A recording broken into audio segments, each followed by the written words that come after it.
Hey, I'm Football Diehards Senior Editor Bob Harris. It's time for the Week 7 injury preview, review, update, and overview. It's something we do here every Saturday for those of you just catching up or getting ready to set lineups. You haven't been paying close attention. This is your starting point. I'll give you all this week's pertinent injury information. I'll do it chronologically based on kickoff times, so you have a good understanding of possible fallbacks you'll need to have in place based on those times. As always, the reminder, I record this early Saturday afternoon. It's about, 1:45 Eastern time. And things will change after I record this. So once you watch this video, hit the late-breaking update section of the site for any possible updates. Anything after 2 p.m. Eastern time, probably safe to say. Or hit the FSP staff cheat sheet. It's kind of a one-stop shop. It'll link you to all the latest information on every player at every position. You'll kind of look and say, wow, this guy's not ranked where I would expect him. There's probably a reason for that. And other players will rise up based on opportunities due to some of these injured players. So let's get on with it. It is a bye-mageddon week, by-apocalypse, however you like to call it. 6 teams on bye. Bengals, Cowboys, Jets, Panthers, Texans, and Titans are all on byes. Get them out of your lineups. Cincinnati, Dallas, New York Jets, Carolina Panthers, Houston Texans, Tennessee Titans. All off this week. We'll start with the Sunday early games. The Raiders are at Chicago. Justin Fields is out for this game. Tyson Bagent will get the start at quarterback. Roschon Johnson also ruled out with a concussion. Remember, Khalil Herbert's on IR, so it's Deonta Foreman, Darrington Evans will be the top backs. Travis Homer could mix in as well, but Deonta Foreman, the starting asset there. Jimmy Garoppolo on the other side of the ball ruled out with the back injury he suffered last week. The reporting is that Brian Hoyer will get the start over rookie Aiden O'Connell. Hoyer finished last week's games. O'Connell got the start last time Garoppolo was out. The Raiders have not confirmed this yet, but it's being widely reported. Diana Rossini from The Athletic and the NFL Network crew all reporting Brian Hoyer will get the start here.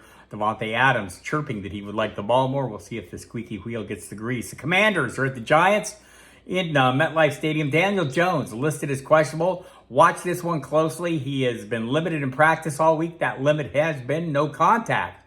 Has yet to be cleared for contact with his neck injury. That's something to watch as we get closer to game time. For the Commanders, everyone's good to go. By the way, Saquon Barkley off the injury report. Wan'Dale Robinson off the injury report. No Darren Waller on the injury report. Still some offensive line issues there to be worried about. But it looks like Tyrod Taylor will be standing by. And he started last week and some brief momentary issues aside, played reasonably well. So it's Commanders is a great matchup for these pieces as long as there's a serviceable quarterback. The Falcons and Buccaneers, no injury issues of note there. The Bills are at the Patriots. Damian Harris for the Bills has been ruled out and placed on IR. Latavius Murray, next man up behind James Kirk in this backfield, so watch for that. On the other side of the ball, Juju Smith-Schuster, Demario Douglas, still questionable, coming off the concussion they missed last week's game. Hunter Henry, also questionable. He suffered an ankle injury in last week's game. Kind of had tailed off after a fast start this season, so I don't know if you need to force any of those guys in your lineup. Ramondre Stevenson off the injury report and going against the Buffalo offense. It's been pretty easy to run against, right? The Browns are at the Colts. This one should be interesting. Deshaun Watson listed as questionable. Sounds like he's ready to go. Had a full practice Friday. How he responds to that will determine. They did elevate P.J. Walker from the practice squad, as you would expect. He will be the backup. He'll start if Watson can't go. You want to watch that one right up through kickoff. We'll have all that information available for you on the website for sure. Kareem Hunt also questionable with a thigh injury. Seems like he's likely to go, but they did elevate Deion Jackson, the running back, from their practice squad today. On the other side of the ball, no Anthony Richardson. His season is over. He is opting to have surgery to repair his shoulder. So Gardner Minshew is quarterback there the rest of the season if all goes according to plan. Alec Pierce listed as questionable. He went from no practice to limited practice to full practice. So trending in the right direction. Look, they're playing against Cleveland's defense. Nobody should get too excited about any of the pieces of the Colts offense. But with 6 teams on bye, you might have to at least pretend you're excited about them. Kyle Granson, the tight end, has been ruled out with a concussion in this one.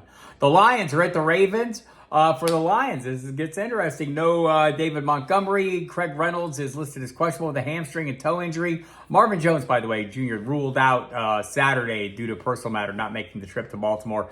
Jahmyr Gibbs time, people. Last time we did not see David Montgomery. Gibbs got 17 carries, about 80 yards. Dan Campbell has basically said he's going to have to carry the load in this game. So if you've been holding on to Gibbs, this might be the week to see what you've got in him. We'll see if Reynolds plays and is available to chip in. But again, he is beat up. Sam Laporta off the injury report. Gibbs off the injury report as well.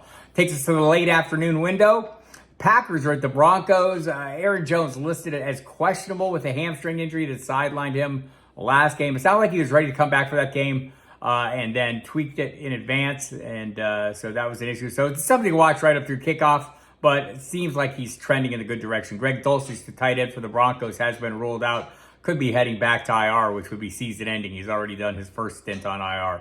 The Cardinals are at the Seahawks. Kyler Murray's practice window is open. He's not ready to play yet. Look for like an early November is what the observers out there, the speculation is. Josh Dobbs will continue to start in his place. Kind of been trending downward a little bit, has Josh Dobbs. On the other side of the ball, DK Metcalf listed as questionable with ribs and hip. Zach Charbonnet with a hamstring. Charbonnet seems like really dicey. DK Metcalf's been playing through the rib issue all along. He added the hip. Pete Carroll suggested he's a true game time decision. We'll see if that's the case. It's a late afternoon kickoff, so have a fallback plan in place. Steelers are at the Rams. For the Rams, the backfield's a mess. There's no Kyron Williams. He's out for an extended period of time. We don't know how long. Not on IR, so there's concern. Ronnie Rivers is on IR, so we know he's out.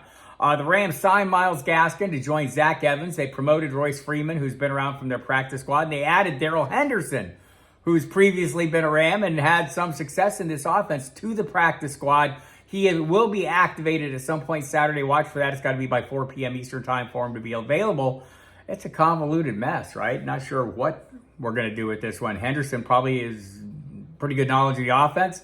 Zach Evans was the guy who hit the field last week when Rivers and Kyron Williams were hurt, so he's had some opportunities. And Royce Freeman, I've been told, took a fair number of first-team reps during practice this week. So you're taking your chances with any of those players. On the other side of the ball, Deontay Johnson has been activated and will return for this game, ready to play. Sounds like he's going full speed, worked fully in practice all week. So good news there with him coming off his hamstring injury. Pat Freiermuth, though, he suffered a setback to the hamstring injury that's been an issue for him. He has been placed on injured reserve, so he will miss at least 4 weeks.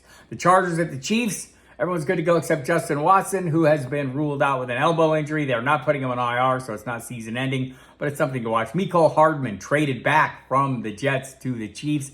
Don't know what kind of role he'll have this week, but something to watch going forward. Sunday night's game, the Dolphins at the Eagles. Jeff Wilson Jr. activated from IR. Chris Brooks, another running back, placed on IR this week. Jeff Wilson will return and be in the mix, but it's Salvin Ahmed behind Raheem Mostert. Look, Philadelphia's got a tough run defense. I don't know if we judge Miami's rushing game or offense like we judge other offenses. Great article on the main page of the site if you want to look at the late breaking updates on how far ahead Miami's offense is than the field, and it's amazing.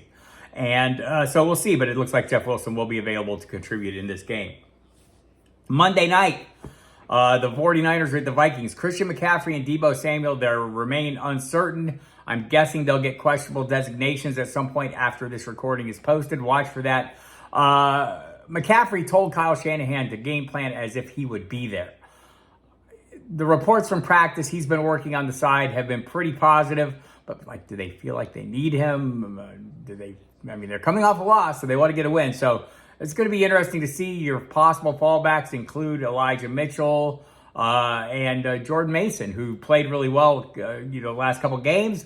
With Elijah Mitchell back, he was the guy ahead of Mason on the depth chart before he was healthy. Last week was his first week back, so it's a little bit muddled what's going to happen beyond that. Has Mason earned more time? Probably so, with his great performances. Was Mitchell the desired player before that? Yes. So it's a lot to sort out. So there you have it. Everything's set in place. Remember to check the late breaking update section of the site. Tons of information will be going up there over the course of the night, assuming it's there. As you head closer to kickoff, I'll have all the inactive announcements, any news or tidbits from the nationwide insiders of who might or might not play among the questionable guys. Tons of great comment, too. The Gridiron Scholar, John Lobb's DraftKings sheet of knowledge is available. My own DFS Tournament 3 and Out, Justin Lanero's Digging DFS Craze, James Calandro's Cash Game Plays is up. Casey Joyner's Blue Rated Whiteouts. Gary Davenport's The Shadow Knows, Shadow Covers stuff is great. Brad Cruz's Sit Start is up. Drew Phelps Prop Bets will be coming. Tons of great info, people. So hit it up. Get yourself ready for the Week 7 action, and we'll be back Week 8. We'll see you then.